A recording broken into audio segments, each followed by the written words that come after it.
Bismillahirrahmanirrahim. Bismillahirrahmanirrahim. Esselamu Aleyküm ve Rahmetullahi ve Berekatuhu değerli izleyicilerimiz. Bugün programımızı inşallah Arapça yapacağız. Çünkü konuğumuz Mısır'dan Şehit Esma Bilteci'nin değerli annesi Sena Bilteci hanımefendi bugün stüdyo konuğumuz. Hatırlayacaksınız Mısır'da şehit edilenlerden bir tanesi de Esma Bilteci idi. Biz de inşallah bugün Esma'nın annesinden Sena Hanım'dan Esma'nın ahlakını, yaşantısını, özelde çocukluğunu, ailesiyle ilişkilerini ve yine Ramazan ayına ulaştık. Esma'nın Ramazan aylarını nasıl geçirdi bunu öğrenmeye çalışacağız. Ve son olarak yine Sena Hanım'dan, Sena Bilteci Hanım'dan mübarek Ramazan ayındaki görüşlerini ve temennilerini alacağız inşallah. Buyurun başlayalım. Sena Hanım, öncelikle hoş geldiniz. Nasılsınız? İyisiniz inşallah. Çok şükür, elhamdülillah. Hoş bulduk. İyiyim. Öncelikle sizi biraz tanımak istiyoruz. Sena Bilteci kimdir? Buyurun. Öncelikle Bismillahirrahmanirrahim. Adım Sena Abdülcevat. Eşim Doktor Muhammed El Bilteci. Eşimin Mısır devriminde yapılan değişim hareketinde çok büyük rolü vardı. Ben 4-5 çocuk annesiyim. 4'ü erkek, biri kızım Esma. Çocuklarımın en büyüğü Emmar. Ondan sonra Enes. Enes Esma'nın erkek kardeşi değil mi? Esma Evet, evet. Bilteci'nin? Hı hı. Maalesef şu an Mısır hapishanesinde tutuklu olarak kalıyor. Sonrası Esma, kızım şehit Esma. Küçükleri de Halit ve Hüsamettin. 4 seneden beri Türkiye'de yaşıyorum. Maalesef buna mecbur bırakıldık. İstediğimiz sadece Mısır'da istikrar ve barışın sağlanmasıydı. Fakat askeri darbe yapıldı ve her şey alt üst oldu. Kızım Esma'yı da bu şekilde şehit ettiler. Eşim ve oğlumu tutukladılar. Ailemizi dağıttılar. Bu durumdan dolayı çok üzgünüm. Çünkü memleketimden uzak Türkiye'de yaşamak zorunda bırakıldık.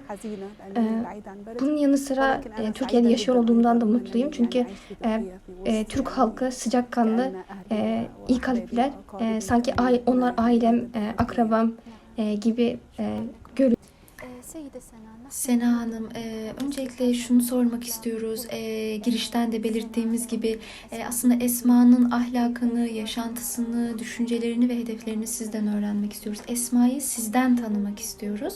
Ve özellikle şu soruyu aslında sormak istiyoruz size. Esma'nın öncelikle çocukluğu nasıldı? Nasıl bir çocukluk geçirdi? Sizden alalım, buyurun.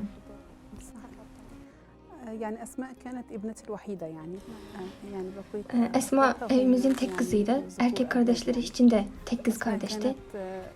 Şairin bir şiirinde dediği gibi kelebeklerin izi görünmez, kelebeklerin izi kaybolmaz. Esma da bizim evimizin kelebeğiydi. Hepimize neşe verirdi. Sadece bize değil, tanıdığı herkese neşe verirdi.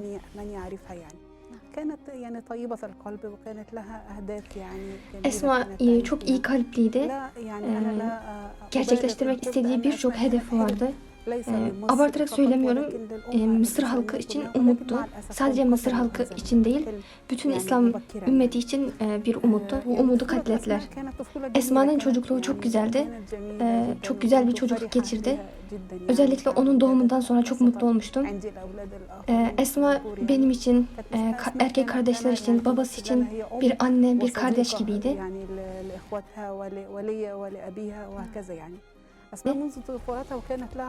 Esma küçüklüğünden beri çok zeki bir çocuktu. 9 yaşına geldiğinde sanki yetişkin biri gibiydi. Bir anda yetişkin biri gibi olmuştu. Zamana karşı çok hassastı ve hiçbir vaktini boşa harcamak istemiyordu. Ben Esma'nın bir gününü bile plansız geçirdiğini hatırlamıyorum. O gün neler yapacağını planını yazardı. Haftalık program planını yazardı. O hafta boyunca neler yapacağını yazardı. Bu şekilde aylık ve yıllık Bu şekilde aylık ve yıllık planını yazardı ve hiçbir gününü, vaktini boş şeylerle geçirmek istemezdi. Bu yüzden çok şey yapabildi. Küçük yaşında şehit edilmesine rağmen. Şehit edildiğinde yaşı 18'i bile geçmemişti. Fakat bu kısacık hayatında çok şey yapabildi. Vakite karşı çok hırslıydı, çok hassastı. Birkaç dil, Esma birkaç dil öğreniyordu. Kur'an-ı Kerim'i erken yaşta ezberini bitirmişti. Hatta şunu söyleyebilirim, diğer çocuklarıma gösterdiğim çaba kadar Kur'an ezberleme konusunda Esma'ya o kadar çaba göstermemişimdir. Önce hocasıyla ezberini başladı. Sonra tek başına Kur'an-ı Kerim'i ezberini tamamladı. Maşallah, ben bunu önceden sizinle görüşmemizde de öğrendiğimde çok şaşırmıştım. Yani çok küçük yaşlarda bu kadar büyük bir şeyi başarması, bu kadar zor bir şeyi başarması gerçekten çok güzel. Evet, doğru.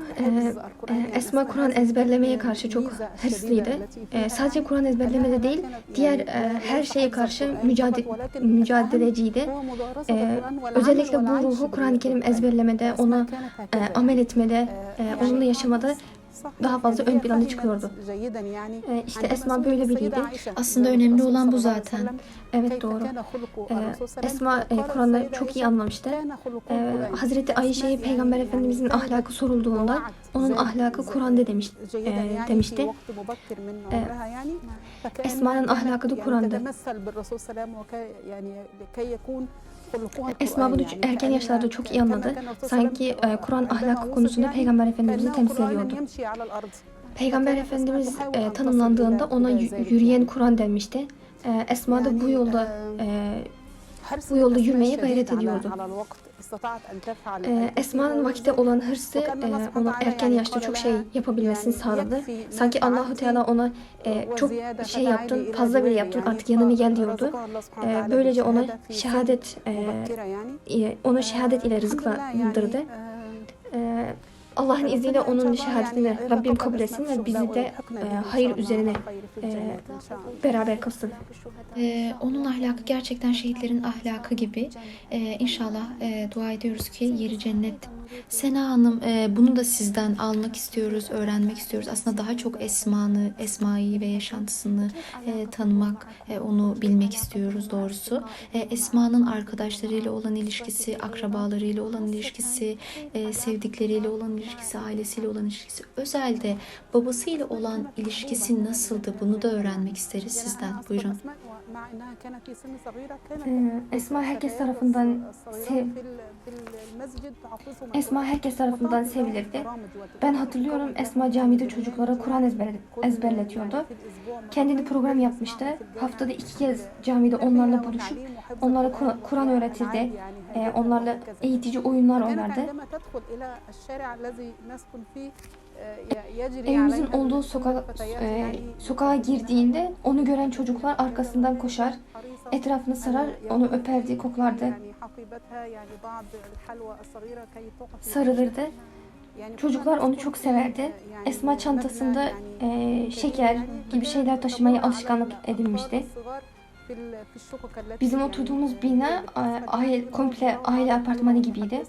Çocuklar önünden geçtiği zaman Esma pencereden onlara şeker dağıtırdı. Onlar da sohbet ederdi. Esma herkesle iyi geçinirdi.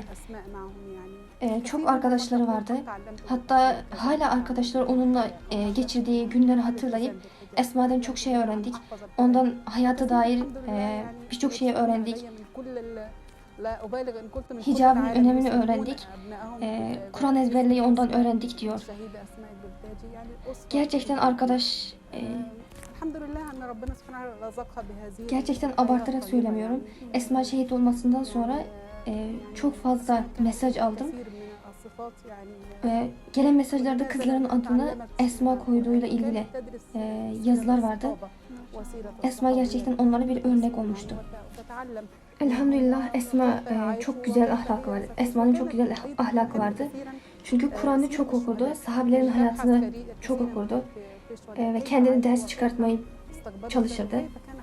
Aynı zamanda şehitlerin kıssalarını, hayatını, onlar nasıl yaşadı, bunu araştırmayı çok severdi. Şehitlerin hayatını nasıl şehadete ulaştıklarını araştırırdı. Bazen haberlerde Gazze ile ilgili haberler izlediğimizde, şehitlerin haberleri izlediğimizde Esma'nın tepkisine çok şaşırıyordum. Çünkü haberdeki şehitlerin görüntülerine bakıp böyle dalıp gidiyordu. Yani bilmiyorum, bir insan o yaralı kan içindeki manzaraya bakamaz. Ama Esma öyle dikkatli bakardı ki ben onun bu haline bakıp şaşırıyordum. Sanki şehit olacağını biliyordu. Esma kendini bunun için çoktan hazırlamıştı. Esma Arapça hüsnü hat öğrenmişti. Subhanallah, bütün dersleri de bütün günlerini boş geçirmezdi. Sürekli bir şeylerle meşgul olurdu. Maşallah. Çok az uyurdu. Aslında genç kızdı yani baktığımız zaman. Evet, doğru, küçüktü. Fakat zamanı çok iyi değerlendiriyordu. Evet, çok küçüktü ve bu Elhamdülillah. derin şuur yani. Elhamdülillah. Derslerinde çok başarılıydı. Hep birinci olurdu.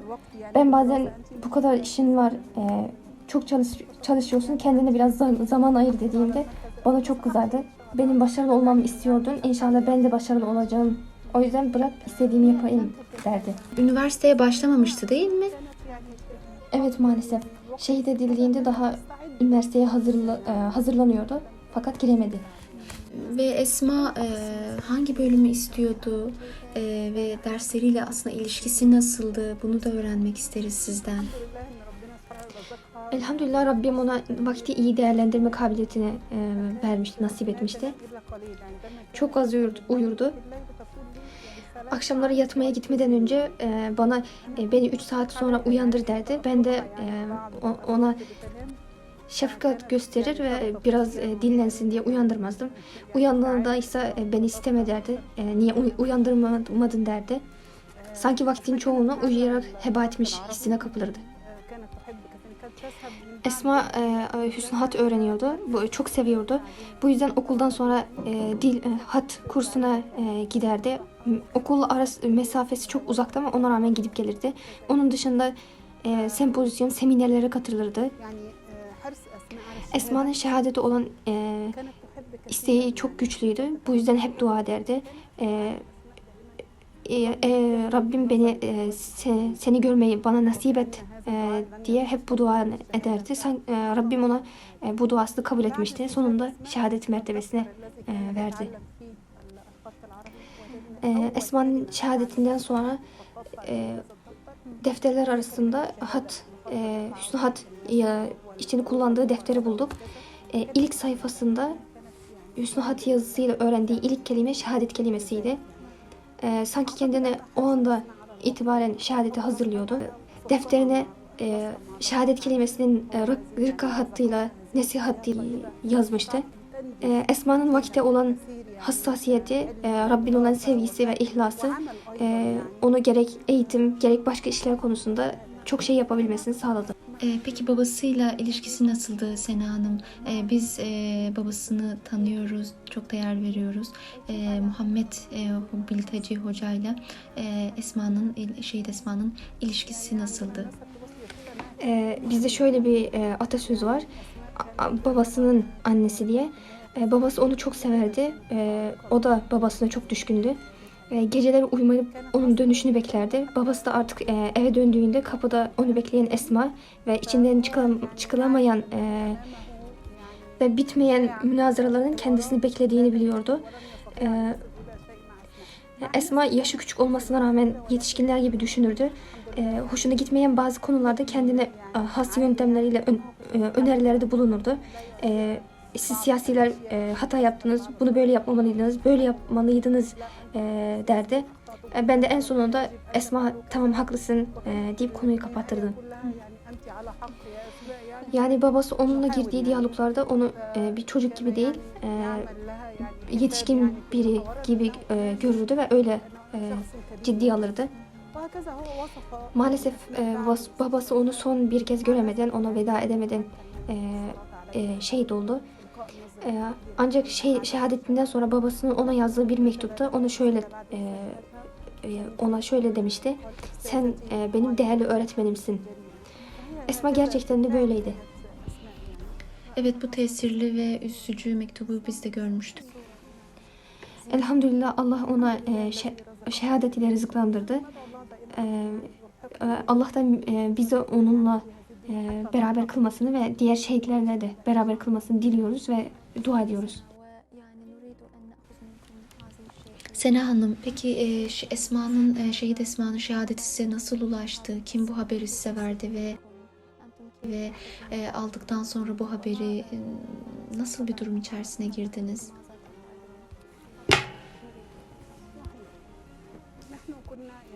Biz Mısır'da seçim ile gelen ilk başkan Doktor Muhammed Mursi'nin tutuklanması sonrası Rabiatül Adeviye meydanında toplanarak nöbette durdu. Barışçıl bir şekilde devam ediyordu. Ramazan ayıydı. Orada oruçlarımızı tuttuk. Namazlarımızı ve başka ibadetlerimizi kıldık. Çoğu vaktimiz dua ve zikirle geçiyordu. Siz vaktin çoğunu orada oturarak geçiriyordunuz, değil mi? Evet, çoğu vaktimizi orada oturarak geçiriyorduk. Herkesin bildiği ve şahit olduğu gibi biz sessiz sakin nöbetimizi tutuyorduk. Hatta bazen askerler gelip teftiş ediyordu ve hiçbir silah, herhangi bir alet bulamazlardı. Sadece halkın seçimiyle başa geçen başkanın zorla tutuklanmasına karşı haklı olarak itirazının göstergesiydi o. Böyle vahşice askeri darbeye gerek yoktu. Rabiatül Adeviye meydanında nöbet tutarak 40 günü geçirmiştik. 40. günü, daha doğrusu tam anlamıyla katliam günüydü. Esma kendisinin Filistin'de Mescid-i Aksa'yı savunurken şehit olacağını hayal ediyordu. Maalesef Mısır askeri gösterilerinin böyle bir katliamı yapıp çocuklarımızı bizden koparacağını hiç aklımıza bile gelmezdi, düşünmezdik. Sonra askerler sabahın erken saatlerinde Rabiatül Adeviye meydanına baskın yaptı. Biz sabah namazından çıkmış zikir tesbih çekiyorduk. Vahşice katliam yaptılar. Üzerimize tanklarla yürüdü. Uçaklarla kurşun bombardımanını tuttu. Biber gazı fırlattılar. Yani asla böyle olacağını ihtimal vermezdik. Mısır askerlerinin halkına karşı böyle yapacağını aklımızın ucundan bile geçmezdi. Esma o karşılıklığın içinde yerimizde durmamız mümkün değil. Çünkü meydandaki tam anlamıyla bir katliam yaşanıyordu meydanda. Esma abdest almak istedi. Ben nasıl gidebiliriz abdest almaya dedim. Fakat garip bir şekilde Esma ısrar etti. Sanki biraz sonra şehit olacağını biliyordu ve Rabbin huzuruna abdestli gitmek istemişti. Onun ısrarı üzerine çantamda taşıdığım bir kutu suyu çıkardım. Onun abdest alması için ona yardım ettim. Abdest aldı. Abdestini aldıktan sonra ben de Rabiatül Adeviye meydanında bulunan benden hastaneye gitmemizi istedi. Hastane zaten o meydanın içerisinde bulunuyor. Doktorlar gelen yaralılara müdahale yapıyor. Baskının ilk saatlerinden itibaren yaralılar ve cesetler çok olmaya başlamıştı. Yaralanan herkes buraya, yani hastaneye koşardı. Esma tüm bunları görüyordu ve onlara yardım etmek istedi.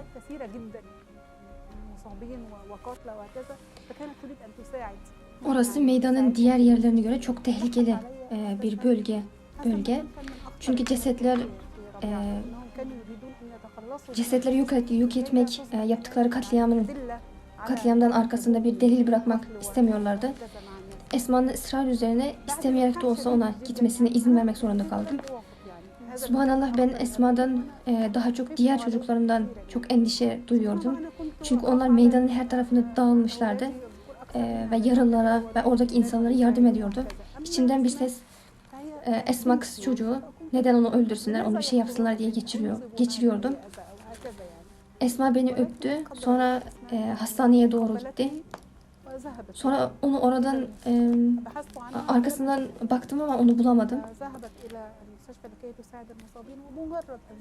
Hastaneye yaralılara yardım etmek, yaralıların taşınması ve onlara yardım etmek için gitti. O sırada uçaktan gelen kurşun ona isabet etti ve şehit oldu. Allah şehadetini kabul etsin. O anda mı şehit oldu yoksa hastanede mi?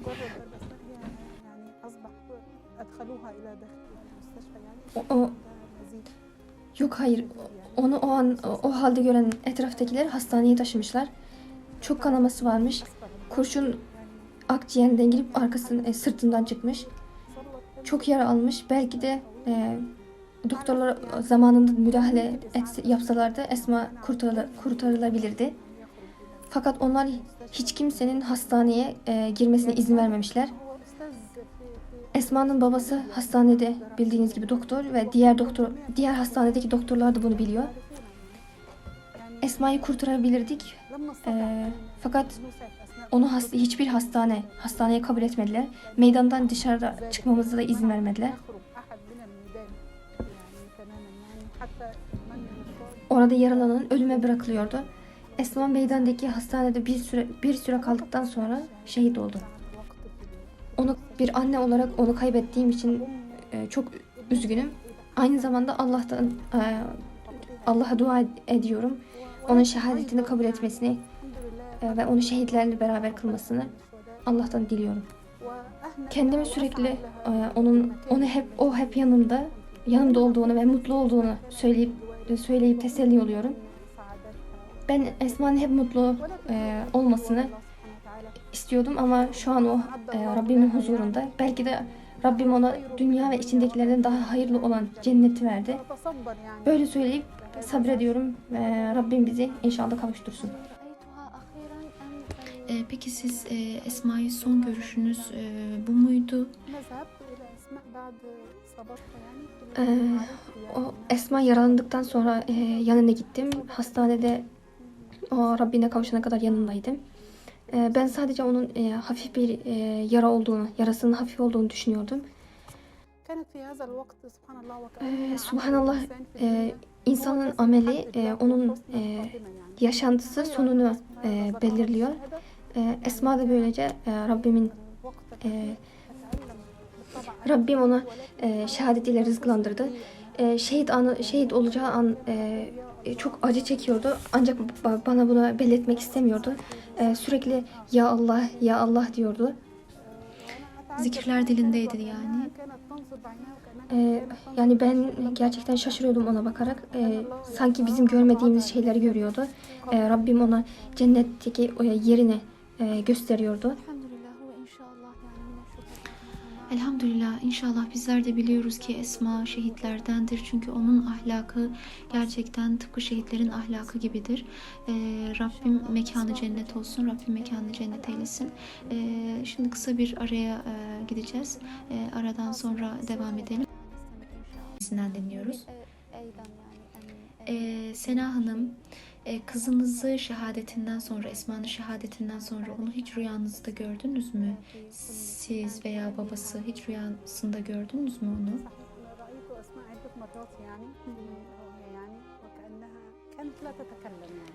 Evet, onun şehadetinden sonra onu rüyamda birkaç kez gördüm. Bembeyaz elbise giymişti. Sanki gelinliğe benziyordu. Geniş bir bahçede oradan buraya dönüyordu. Hiçbir şey konuşmuyordu. Sadece gülüyordu. Bu şekilde onu rüyamda birkaç kez gördüm. Babası da aynı şekilde ona bu şekilde rüyasını görmüş. Şehadetinden birkaç saat önce rüyasını görmüş. Aynı şekilde bembeyaz elbise giymiş. Üzerinde bembeyaz elbise varmış. Babası ona düğünün bugün mü, bu akşam mı diye sormuş. O da hayır, öğle vakti demiş. Gerçekten de onun şehit düştüğü an öğle vaktiydi. Sena Hanım, Şimdi yaşantınız ve Esma'yı yetiştiriş şekliniz malum gerçekten çok güzel. Burada birçok anne var, genç anne adayları var yine. Bunların çocuklarını yetiştirme için neler tavsiye edersiniz yetiştirme üzerine? Çocuk yetiştirme üzerine neler tavsiye edersiniz? İzleyicilerimize neler söylemek istersiniz? Buyurun. Bana hep Esma'yı nasıl büyüttüğümü, onu nasıl terbiye ettiğim sorulduğunda onu ben terbiye ettim diyemiyorum. Onu Allah terbiye etti diyorum. Çünkü biz ondan çok şey öğrenmiştik. Tabii ki bir anne olarak bir anne çocuklarının sorumluluk sahibi birey olarak yetiştirmek ister. Maalesef öyle bir zamanda yaşıyoruz ki gençlerin çeşitli sorun ve zorluklarla karşı karşıya kalıyor. Dolayısıyla her annenin mutlaka çocuk terbiyesinde bir hedef olmalı. Çocukların gelecek yeni nesli için sorumluluk sahibi, zorluklar karşısında dimdik durabilen, savaşabilen birer birey olarak yetiştirmek her annenin hedefi olmalı. Çocuk terbiyesi sadece söylemekle veya umut etmekle olan bir şey değil. Çocuğum iyi biri olsun, sorumluluk sahibi, millete hizmet eden, vatansever biri olsun demekle olmuyor. Çocuk terbiyesi bizim öğrenmemiz gereken bir ilimdir. Çocuk terbiyesi ile ilgili bir sürü kitap var. Çocuklarımıza öğretmeliyiz ki öncelikle anne babasına hürmet gösterecek. Sonra hayata dair bir planı olacak. Bu dünya hayatının öylesine yaşanıp bitecek kadar basit olmadığını bilecek. Her anne çocuğundan sorumludur. Peygamber Efendimizin de dediği gibi hepiniz çobansınız, hepiniz elinizin altındakinden sorumlusunuz. Kadın evinde çocuklarından sorumludur. Allah-u Teala onu bundan hesaba çekecek. Çocuk terbiyesi öyle basit bir konu değil.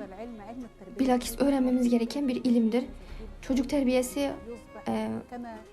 hakkında yazılmış çok fazla kitap var. Annelerin bu kitapları okumaları gerek. Ben her annenin mutlaka kendine bir kitap belirleyip her gün o kitabı okumasını, bir çocuk nasıl yetiştirilir, nasıl terbiye edilir öğrenmelerini tavsiye ediyorum. Kitabın en önemli, kadının en önemli görev budur. Eğer bunda başarılı olabilirse dünyada ve ahirette de mutlu olur. Eğer bir anne çocuk terbiyesi hakkında bir şey bilmiyorsa çocuğunu nasıl terbiye edecek? Dolayısıyla anne de kesinlikle kendini geliştirmeli, öğrenmesi gerek. Nasıl iyi bir insan olunur, nasıl anne olunur, nasıl iyi bir eş olunur, komşularına nasıl davranılır, akrabalarına nasıl ilişki kurulur. İlk önce annenin öğrenmesi gereken konular bu. Çok okuyarak, derslere katılarak bu bilgilere sahip olabilir. Öğrenmenin yaşı yoktur. İnsan beşikten mezara kadar öğrenir. Anne gelecek neslini yetiştirecek bilgi ve bilince sahip olmalı. Çünkü görüyoruz ki genç nesil hiçbir hedefi yok. Vatan millet davasını umursamayan, sorumsuz olarak yetiştiriliyor maalesef. Ve biz bundan dolayı yakınıyoruz, üzülüyoruz. Onun için anneye düşen, annenin görevi çok zordur ve çok çaba ister, emek ister. Aynı zamanda çok önemli bir görevdir. İnşallah Allah katındaki sevabı da büyük olacaktır. Evet Sena Hanım, yani bu gerçekten çok önemli bir husus. Çünkü sadece dil ile bir şeyleri söylemeye çalışmak ve evlatlarını bu şekilde sadece nasihatler ile, tabiri caizse dil ile yetiştirmek olmaz. Mutlaka sünnet ve Kur'an ve sünnetten de okumaları ve evlatlarını bu minvalde yetiştirmeleri gerekir. Özellikle annelerin. Doğru. Evet. Evet Sena Hanım, bunu da sormak istiyoruz size. Müslüman bir kadın kendisini nasıl yetiştirmeli, nasıl kalifiye etmeli? Sizden alalım, buyurun.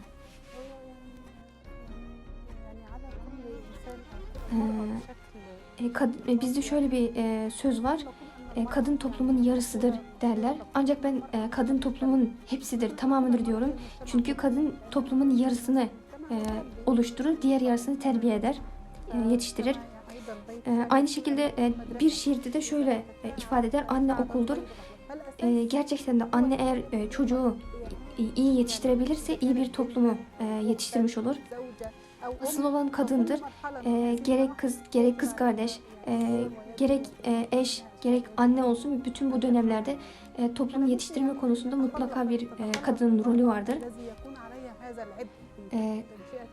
Kadın istemedikçe onu hiçbir şey yetiştirmeye güç yetiremez. Kendi içinden gelmesi lazım ki birçok şey başarabilsin. Böylece iyi bir toplum yetiştirebilir. Bunun gibi çok örnekler var. Sahabe kadınların hayatlarından örnekler görebiliriz. Kadın tek başına bir topluma örnek olabilir. Çünkü ona büyük sorumluluk ve dava yükleniyor. Kendisinin rolü olmadığı boş bir yaşam yaşamaz. Kadın yaşamını Kur'an ve sünnete bakarak ve sahabelerin hayatlarını okuyarak sahabeler vakitleri nasıl geçirirdi, yaşamını nasıl geçirirdi, bunları okuyarak kendilerini yetiştirir. Çünkü öyle bir zamanda yaşıyoruz ki gençler vakitlerini boş şeylerle uğraşarak heba ediyorlar. Tabletler, akıllı telefonlara bakarak, oyun oynayarak, televizyon izleyerek vakitlerini öldürüyorlar. Halbuki vakit insanın hazinesidir. Sadece gençler değil, anneler, genç kızlar da vakiti çalan, yani akıllı telefonlarla zamanını öldürüyorlar. Daha ömürlerinin başlarında vakitlerini zayi ediyorlar. Vakit önemlidir çünkü insan vaktinden hesaba çekilecektir. Hadiste şöyle buyruluyor: insan 4 şeyden sorulmadıkça yerinden kıpırdayamaz. Bu 4 şeyden biri de ömürdür, insanın ömrüdür. İnsan ömrünü nerede, nasıl geçirdi, zamanını nerede, nasıl geçirdi, bundan hesaba çekilir. Dolayısıyla her insan kendini hesaba çekmeli, nefs muhasebesi yapmalı. Vaktini nasıl geçirdi, nasıl değerlendirdi, bunun hesabını yapmalı. Tıpkı Hazreti Ömer'in dediği gibi, hesaba çekilmeden önce kendinizi hesaba çekin, amelleriniz tartılmadan önce kendi vicdanınızla tartın diyor. Kadın da kendini bu şekilde hesaba çekmeli. Vaktini nasıl geçirdi, nerede geçirdi, İslam için neler yaptı, bunun hesabını yapmalı. Yaptığı küçük bir şey olabilir ancak Allah katında bir şeydir. Ancak mutlaka bir şey yapmalı. Hayatta olduğunu hissedecek bir şeyler bulmalı. Kendine hedefler edinmeli. Maalesef her yerdeki Müslümanların durumlarını görüyoruz. O yüzden İslam için küçük de olsa bir şey yapmalı. Evet, Peygamberimizin de hadisinde dediği gibi, özür dilerim, Resulullah'ın da hadisinde söylediği gibi, amellerin Allah'a en faziletlisi az da olsa devamlı olandır. Aslında dikkat edilmesi gereken şey budur. Yani süreklilik o amele büyük ecirler katar. Yani belki bizim katımızda küçüktür, küçük görüyoruz fakat Allah katında büyük bir önem arz ediyordur ve büyüktür. Evet, doğru. Kadın hayatta olduğunu hissedecek bir şeyler bulmalı. Kendine hedefler edinmeli. Ben hayatta hiçbir rolü olmayan, ölü gibi yaşayan insanlara hayret ediyorum. Ben hayatta hiçbir hedef olmayan insanlara şaşırırım. Ölü gibiler. Kendi için, İslam için ne yaptığı hiçbir şey. Dünyaya geliyorlar. 60-70 seneye yaşayıp göçüp gidiyorlar. Arkasında ne bir iz, ne bir hayır bırakıyorlar. Evet, bir keresinde de ders esnasında Suriyeli bir hocamız bizlere hayatınız nasıl geçiyor, neler yapıyorsunuz, vaktiniz nasıl değerlendiriyorsunuz diye sormuştu. Oradaki bazı arkadaşlarımız biz sıkılıyoruz demişlerdi. Sonra hocamız hayret ederek nasıl sıkılıyorsunuz? Yani yani bu vakit sıkılma vakti değil. Ahiret hayatı yaklaşıyor, hesap yaklaşıyor ve bir şekilde gayretinizi, hedeflerinizi çoğaltıp gayretinizi arttırmak zorundasınız. Güzel amellere, iyi işlere. Çünkü burası bizim sadece bir konaklama yerimiz. Gerçek hayatımız ahiret hayatıdır ve bu gün geçtikçe bizlere yaklaşıyor. Bunun için bir hazırlık ve gayret içinde olmalıyız demişti ve çok şaşırmıştı. Onun bu sözleri çok etkileyiciydi. Evet, Sena Hanım, mübarek bir aya ulaştık. Elhamdülillah Ramazan ayına bizi ulaştırdı Rabbimiz. Özellikle öncelikle şunu sormak istiyoruz. Şehit Esma Ramazan'da vakitini nasıl değerlendirirdi, nasıl geçirirdi vaktini? Ve sonrasında da bu mübarek ay için bizleri izleyen izleyicilerimize, genç kızlara, kadınlara ve diğer erkeklere, gençlere neler söylemek istersiniz, ne gibi tavsiyelerde bulunursunuz ve bu ay için temennileriniz nelerdir? Buyurun.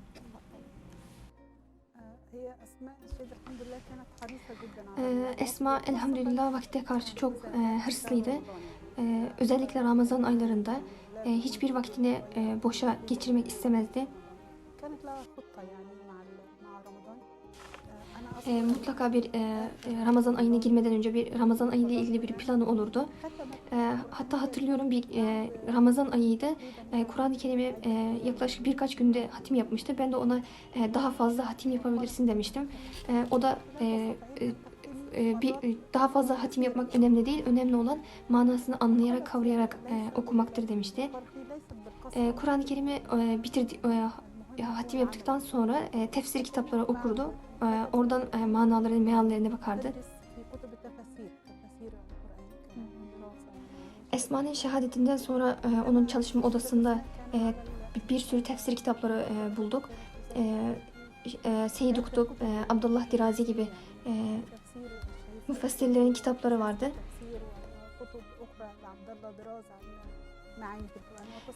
Okuduğu ayetin tefsirini kitaplardan araştırır, notlar çıkarır, ne anlamı geldiğini bakar, onları yazar, bir kenara yazardı ve manasını düşünür, tefekkür ederdi. Kur'an Esma'nın hayatının çoğunu oluştururdu, onun ahlakını, kişiliğini oluştururdu. Çoğu gece onu uyandırmak için odasına gittiğimde onu secde ederken bulurdum. Uzun uzun secde ederdi. Esma Ramazan'ı genel olarak böyle geçirirdi. Sadece Ramazan ayını değil, diğer aylarda da böyle geçirirdi. Elhamdülillah bizler de Ramazan ayına ulaştık. Hepimizin Ramazan ayı mübarek olsun. İnşallah Rabbim bu Ramazan vesilesiyle bütün İslam ümmetinin üzerinden hüznü kaldırır. İnsan bu şekilde öğrenir. Biz de aynı şekilde vaktimizi, Ramazan ayını nasıl geçireceğimizi, nasıl değerlendireceğimizi Peygamber Efendimizin hayatından, sahabelerin kıssalarından ve Şehit Esma ve diğer şehitler gibi onların hayatından öğreniyoruz. Örnek deyince aklımıza hep eskiler, öncekiler gelir. Ancak Allah bizim aramızdan da örnek alınabilecek şahsiyetleri, birçok şahsiyetlere çıkardı ve çıkarıyor. Ramazan ayı öyle mübarek ay ki o ayda Allahü Teala Kur'an-ı Kerim'i indirdi. Kur'an-ı Kerim'in kerametinden Ramazan ayı 30 gün boyunca oruç tutuyoruz.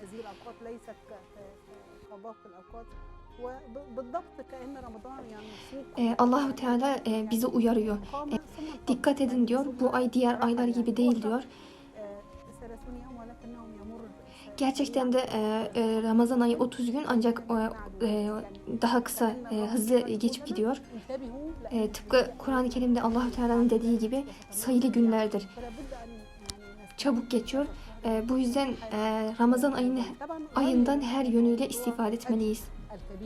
Ramazan ayında verilen ecirler dışında işte ibadetlerin 10 katı, 70 katı sevaba dönüşmesi dışında Allah Teala Reyyan cennetin kapısını oruçluya açar.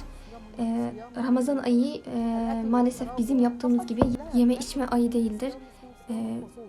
Bütün mideyle beraber bütün azaların oruç tutması gerektiği bir aydır. Gözün orucu harama bakmamak, dilin orucu kötü söz söylememek, kulağın orucu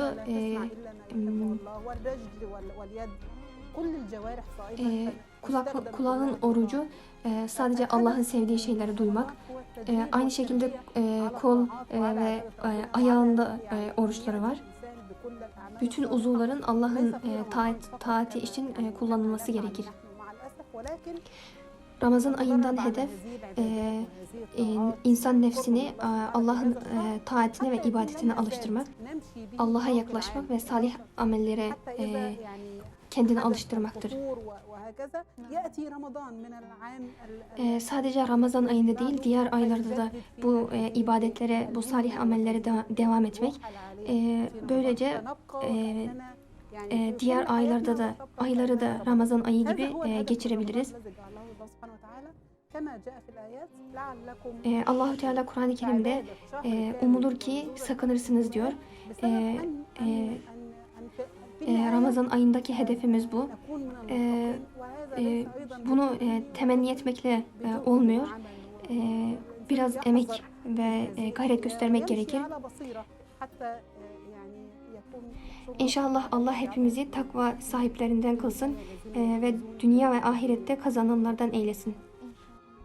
Bu değerli bilgileriniz için teşekkür ederiz Sena Hanım. Şunu da sormak istiyoruz. Müslüman kadınların son yıllarda faaliyetleri ve etkinlikleri İslam davasında bir hayli fazlalaştı.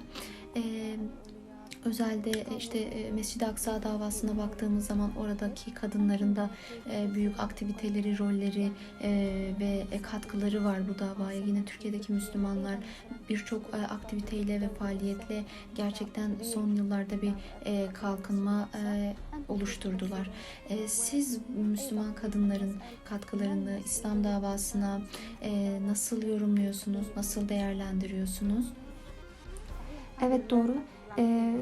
Birçok kadınlardan örnekler görüyoruz. Onların hayatından fedakarlık ve mücadele ruhunu öğreniyoruz. Filistinli şehit Ummu Nidal gibi birçok örneklerimiz var. Ben hep diyorum, Filistinli kadınlardan çok şey öğrendik. Onların dava uğruna yaptığı fedakarlıkları, mücadelesini görüyoruz ve örnek alıyoruz.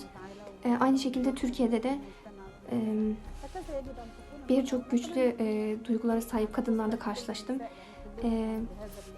İslam'ı çok seviyorlar ve İslam'a karşı çok duyarlılar. Ve toplumda çok büyük rolleri var. Bizim de böyle olmamız gerekir.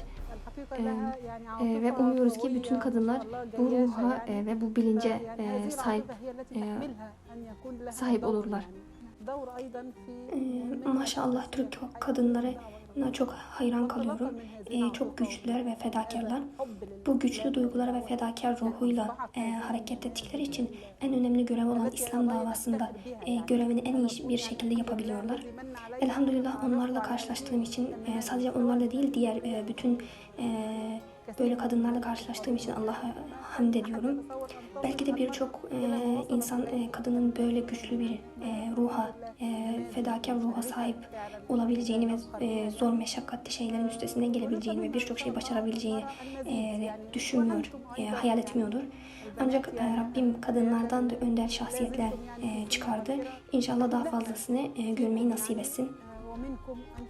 Sizler daha genç yaşlardasınız. Sizden ve sizden sonrakilerden umudumuz bizden ve demin bahsettiğim şahsiyetlerden de daha iyi olmanız.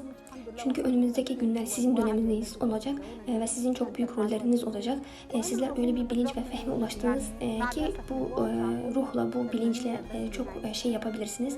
Maalesef İslam ümmetinin şu anki durumu hiç iç açıcı değil, çok üzücü. Ancak gelecek daha iyi olacak. Sizinle ve aramızdan çıkan önder şahsiyetlerle daha güzel olacak. Allah'ın izniyle İslam aziz olacak. Yavaş yavaş programımızın sonuna ulaşıyoruz Sena Hanım. Şöyle bir 2 dakikalık vaktimiz kaldı. Şunu da yöneltmek istedik. Esma'nın, Şehit Esma'nın annesi olmak nasıl bir duygu? Ve son olarak seyircilerimize neler söylemek istersiniz? Buyurun. Hep dile getiriyorum. Esma'yı çok özlediğimi, onun yokluğunu hissettiğimi. Fakat bu gibi durumlarda onun cennette olduğunu düşünerek mutlu olduğunu hayal ediyorum. Yani nasibimizde bununla imtihan olmak varmış. Bize düşen güzelce sabretmek. Tabii ki kaybetme üzücü. İnsan doğal olarak üzülüyor. Peygamber Efendimiz oğlu İbrahim'i kaybettikten sonra kalp acı çeker, göz yaşarır. İbrahim gidişin üzdü demişti. Yani bu şekilde sadece Rabbimiz razı olan şeyleri söylüyoruz. Evet, doğru, insan doğal olarak üzülüyor. Fakat Allah razı olan şeyleri söylemeliyiz. Elhamdülillah Rabbim bana huzur, güven, teslimiyet ve sabır verdi. Esma şehit olduktan sonra olsun, eşim ve oğlumun tutuklanmasından sonra olsun, maalesef hala 8 seneden beri tutuklu Mısır'da. Tüm bunlardan sonra sabır ve teslimiyetle karşılamamda Allah bana yardım etti. Biz Müslüman olarak bütün işlerimizde her şeyi Allah'a havale ederiz ve Allah'ın bunu zayi etmeyeceğini biliyoruz. Sadece ben ve ailemin başına geldikleri değil, genel olarak İslam ümmetine baktığımızda gerek Doğu Türkistan'daki Müslümanlar olsun, Filistin'deki, Irak, Yemen'deki Müslümanlar olsun, nerede olurlarsa olsun hepimizin acımız bir, davamız birdir. Hiçbirini ayrı düşünemeyiz. İnşallah Rabbim bize zaferi nasip edecektir. Zafer sadece temenni etmek veya dua etmekle olmaz. Bizim bunu eyleme dökmemiz, bunun için çaba sarf etmemiz ve zaferi ulaştıracak sebeplere sarılmamız gerek. Benim genç kızlara ve genç erkeklere tavsiyem bu. Onları gördüğümde hep şunu söylüyorum. Neden oturup birlikte düşünmüyorsunuz? İslam için ne yapabiliriz? Vatan için ne yapabiliriz? Toplum için, İslam ümmeti için ne yapabiliriz diye düşünmüyorsunuz diyorum. Düşündüğünüz basit bir şey olabilir. Ancak zamanla ve üzerinde düşünüldükçe gelişecek ve büyüyecektir. Müslümanlar böyle birbirleriyle yardımlaşmalı. Kur'an-ı Kerim'de buyuruyor ki iyilik ve takva üzere yardımlaşın, kötülük ve düşmanlık üzere yardımlaşmayın buyuruyor. Ben çocuklarıma, genç kızlara, genç erkeklere hep şu tavsiyede bulunuyorum. Salihlerin sohbetlerine katılın. Sizi iyiliğe, hayra çağıran sohbetlere gidin diyorum. Yine Kur'an-ı Kerim'de o gün Allah'a karşı gelmekten sakınanlar dışında dost olanlar bile birbirlerine düşman kesilirler buyurur. Salih insanlarla olduğumuzda birbirimizi iyiliğe, hayra çağırırız. Beraber düşünür, tefekkür ederiz. Ne yapabiliriz? Bu acı gerçeği nasıl değiştirebiliriz? Bu konuda düşünüp bir çözüm üretebiliriz. Sena Hanım, bu değerli bilgilerinizden, programımıza davetine icabet ettiğinizden dolayı sizlere çok teşekkür ediyoruz. Ağzınıza sağlık, tekrardan hoş geldiniz diyelim. Ben de teşekkür ederim. Evet değerli izleyicilerimiz, bu haftada bize ayrılan sürenin sonuna geldik. Haftaya yeni bir konu ve konukla görüşünceye değin Allah'a emanet olunuz. Esselamu Aleyküm.